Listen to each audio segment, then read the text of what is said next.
chance because of Mahomes. But so where would you have them be? Right now, they should be third. But, Brew, if Baltimore and San Francisco should be ahead of them, they should be third. Brew, if you did we kick this around sometimes. If there was an idea that you could draft your opponents, right? If you were the captain of a playoff football team, do you think anyone is drafting the Chiefs super high? Or the Chiefs still sitting there like, oh, shoot, I guess I'll go to Arrowhead and play the Chiefs. Well, so that's a good question. If you're Baltimore, and it's like, let's say Baltimore, beats the Browns or the Texans in round 2, and that game is on Saturday. And Sunday being played in Buffalo, divisional weekend, is Chiefs-Bills. And Baltimore gets to host either one, and let's say that there's no major injuries for either team. Who do you think the Baltimore Ravens are rooting to win that game? Obviously. It's obviously the Bills. I don't know if it's obvious. I mean, look, I'm not saying they want the Chiefs. Obviously, you fear or have a healthy respect for the Chiefs. But I think, Nick, this year, the ceiling for both of these teams, at least what we've seen, Buffalo's has been higher. Now, Mahomes can obviously go crazy, even more so than Josh Allen, but we just haven't seen it this year. So I think Buffalo's shown you'll be thinking, man, Buffalo could come here and throw the game away. Or Buffalo could come here and wipe us out. It's like LeBron as a 7 seed. Like, don't want to play him. Second time this year, the Chiefs are playing. Fans coming out of you. Thank you. No, that's true. That is true. He's trying to get back on the bandwagon. Second time this year, the Chiefs are playing Tyreek. Here's Andy Reid on his former wide receiver. He's always ready to play, so he'll be fired up, I'm sure. And then our it doesn't matter who comes in. I mean, our fans are like they're crazy every week. So I mean, it's going to be electric, no matter who's out there. But I know Tyreek will be fired up. I mean, but he's probably like our fans. He's always fired up. So. What's on the line for Tyreek? Maybe a little regret. Oh, could it creep in just a bit? Let's just thought exercise here. Wow. From a team success perspective, could you have written a worse script for Tyreek than, all right, your first year without Mahomes, they have the highest scoring team in the league. Mahomes wins MVP. They average 30 a game in the playoffs and win the Super Bowl. You guys don't win a playoff game. And your second year without Mahomes, you go to his building and he beats you. Like, is there, I understand he got his money and his yards. I would argue he was going to have good money and good stats if he stayed in Kansas City. Do you think a little bit of angst can creep in if his season ends for the second year in round 1, and for the second year, at the very least, the Chiefs are still playing, and maybe we'll see how far they can go? Look, he obviously wants to win.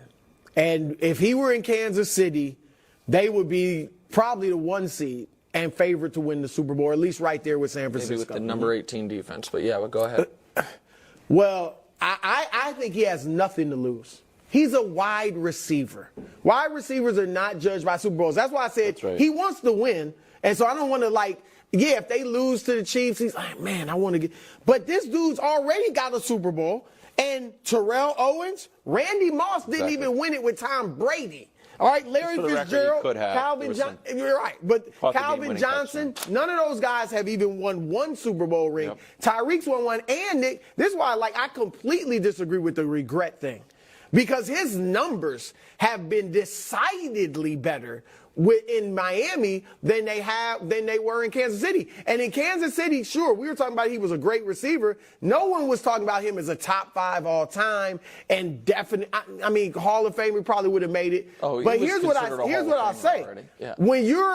I think Super Bowl rings for receivers matter when you're really good, but you might not be like a superlatively great receiver. Edelman, and I'm not taking a shot at all. Edelman was his legacy is he was a great playoff performer. And I don't think he'll get into the Hall of Fame. Yeah. I know you think he is. I don't think he is. But my favorite player growing up, Lynn Swann, in the Hall of Fame because of what he did in the Super Bowls, because his numbers in the regular season weren't there. So I think Tyreek, like, But he that's- got more money. He's actually getting more individual glory and love than he did in Kansas City, and he still got a Super Bowl ring. So you can't even say he wasn't a winner. All right, we got to go. Final No, thoughts? no, it's fine. Don't Okay. worry about Is Dak the real MVP? That's a good point.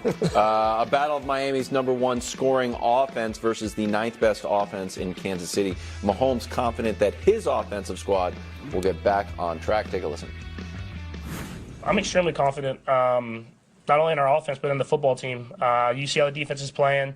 Offensively, I feel like we're going to play our best football at the right time. And I think if we can just score, we don't have to score too much points. If we can just score enough points, our defense will shut the door, and we can find a way to get a win. Okay. What's at stake for Kansas City this postseason? Greatest 5-year stretch in NFL history, and it's not arguable. They win the Super Bowl, it's the greatest 5-year stretch in the history of the league.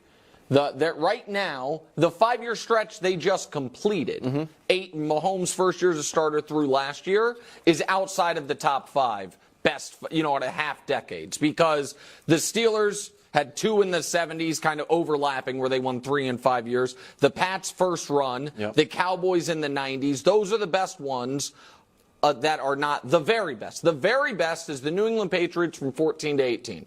Won 3 Super Bowls, went to 4, were great every single year. Here's right now, this moment, how the past 5 years for the Chiefs measure up to that 5-year run by the Patriots.